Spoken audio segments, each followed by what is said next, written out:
Friends, आज के इस वीडियो में हम समझने वाले हैं कि वीपीएन क्या होता है, इसका क्या यूज है, ये काम कैसे करता है, वीपीएन का लीगल या फिर इलीगल यूज क्या कहलाता है और हमको वीपीएन की कौन सी सर्विस यूज करनी चाहिए, फ्री वर्जन या फिर पेड वर्जन।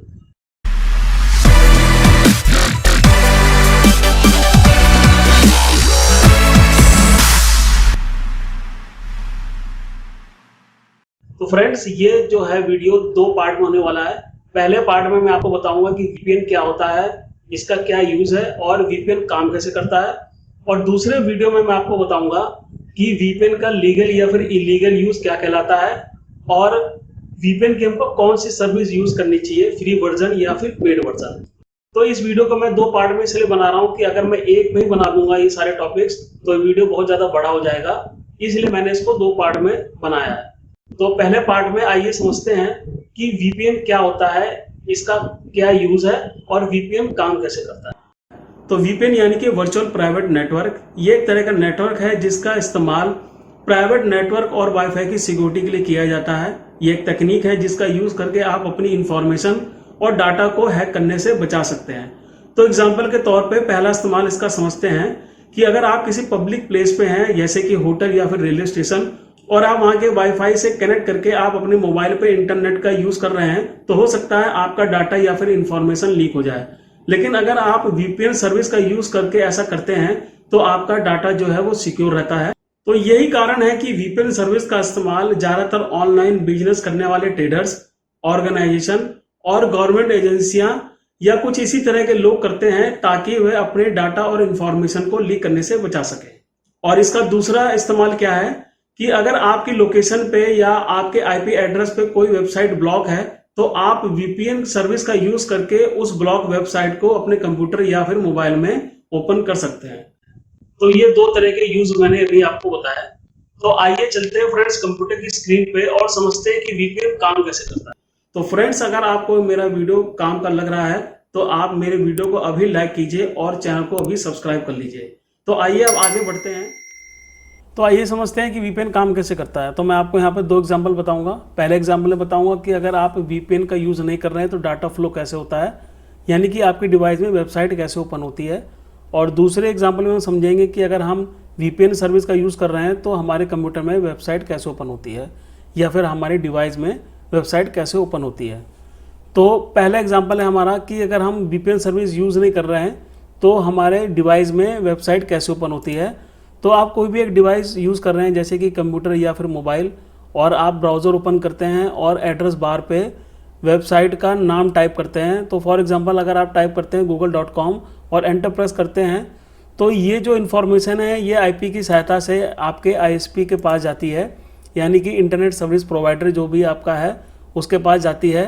तो वो इंटरनेट सर्विस प्रोवाइडर क्या करता है, उस इन्फॉर्मेशन को रीड करता है और देखता है कि ये ट्रैफिक कहाँ का है। तो वो ये देखता है कि इनको गूगल सर्वर पे जाना है, तो वो क्या करता है, उस इन्फॉर्मेशन को गूगल सर्वर के पास भेजता है और गूगल सर्वर उस इन्फॉर्मेशन को रिसीव करके उसका रिप्लाई करता है आपके आईएसपी को, और आईएसपी फिर से उसको रीड करता है और देखता है कि इस ट्रैफिक को कहाँ जाना है। तो वो उस ट्रैफिक को आपके ब्राउज़र के ऊपर वापस भेजता है और आपकी डिवाइस में google.com की जो वेबसाइट है वो ओपन हो जाती है। तो कुछ इस तरह का डाटा फ्लो होता है अगर आप वीपीएन सर्विस का यूज़ नहीं कर रहे होते हैं। तो आइए अब दूसरे एग्जांपल में समझते हैं कि अगर आप वीपीएन सर्विस का यूज़ कर रहे होते हैं तो डाटा का फ्लो कैसे होगा, यानी कि तब आपकी डिवाइस पे वेबसाइट कैसे ओपन होती है। जब आप एड्रेस बार पे वेबसाइट का नाम टाइप करके एंटर प्रेस करते हैं तो ये जो इन्फॉर्मेशन है ये आईपी एड्रेस की सहायता से वीपीएन क्लाइंट के पास जाती है। तो वीपीएन क्लाइंट इस इन्फॉर्मेशन को इनक्रिप्टेड कर देता है। तो इनक्रिप्टेड में वो क्या करता है, उसको अपनी लैंग्वेज में लिख लेता है और उसके बाद वो क्या करता है, एक टनल क्रिएट कर लेता है और उस टनल के थ्रू उस डाटा को आपके आईएसपी के पास भेजता है।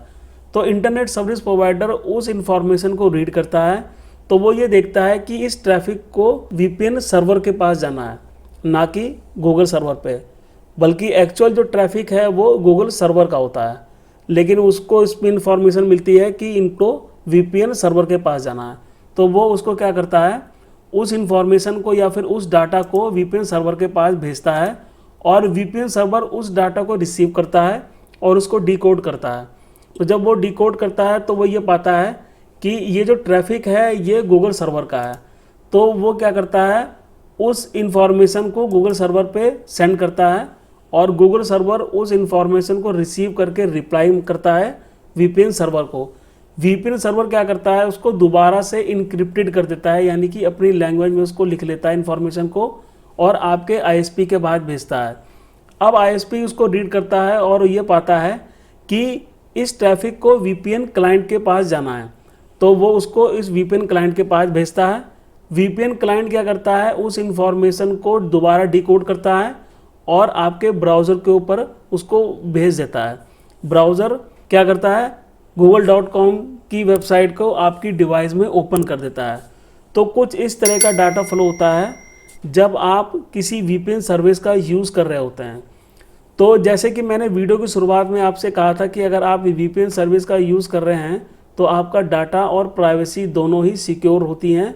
वो इसलिए होती हैं कि ये जो आप टनल देख रहे हैं ग्रीन कलर की, या ये जो इनक्रिप्टेड डाटा होता है अपनी लैंग्वेज में लिखने की जो ये टेक्निक होती है, इसी की वजह से आपकी जो प्राइवेसी है या फिर आपका जो डाटा है वो हैकर्स आसानी से हैक नहीं कर पाते।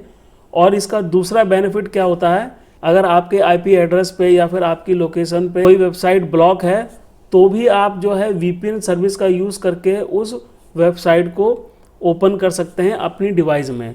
वो इसलिए कि ये जो इन्फॉर्मेशन है ये VPN client to VPN server जाती है और इसमें आईएसपी को कुछ पता नहीं लग पाता कि एक्चुअली ये ट्रैफिक है कहाँ का। तो इसलिए होता क्या है कि डायरेक्ट आप ये कह सकते हैं कि ब्राउज़र से वीपीएन के थ्रू डायरेक्ट सर्वर पे उस इंफॉर्मेशन जाती है और सर्वर से वीपीएन सर्वर पे आती है और वीपीएन सर्वर से वीपीएन क्लाइंट पे, और वीपीएन क्लाइंट आपकी डिवाइस में उस वेबसाइट को ओपन कर देता है। इस वजह से आपकी डिवाइस में ब्लॉक वेबसाइट या फिर बैन वेबसाइट्स भी ओपन हो जाती हैं। तो ये दो बेनिफिट्स होते हैं अगर आप वीपीएन सर्विस का यूज़ करते हैं। तो फ्रेंड्स, अब मुझे उम्मीद है कि आपको समझ में आ गया होगा कि वीपीएन काम कैसे करता है और वीपीएन सर्विस का यूज़ करने से आपको क्या क्या बेनिफिट्स होते हैं।